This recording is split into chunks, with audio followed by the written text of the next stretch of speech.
மறந்துடுறாங்க. மனுஷனுடைய குணம் பாருங்க. நன்றி அந்த உணர்வோடு இருக்கிறதுங்கிறது இட்ஸ் வெரி ரேர், மறந்துடுறாரு. பட் பார்வோனுக்கே சில காலத்துல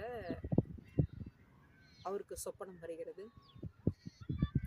7 பசு நல்லா கொழு கொழுவென்று இருக்கிறது. 7 நொய்ந்து போன மாடுகள் வந்து அவற்றை வந்து என்ன பண்ணி விழுங்கி போடுகிறது. இதே போல அந்த நெற்கதிகள் இந்த மாதிரி சில சொப்பனம் கொடுத்த உடனே அவர் வந்து கேட்குறாரு அவங்க ராஜ்யத்தில் இருக்கவங்க எல்லாரையும்.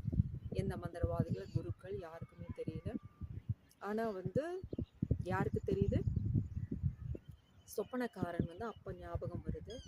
எனக்கு சொப்பனம் வந்தபோது யோசிப்பு என்கிற ஒரு மனிதன் எனக்கு வந்து இந்த மாதிரி விவரிச்சு சொன்னார். அவரை கூப்பிடலான்னு. நொடி பொழுது, அழிவுனாலும் நொடி பொழுது தாங்க நம்ம வாழ்க்கை.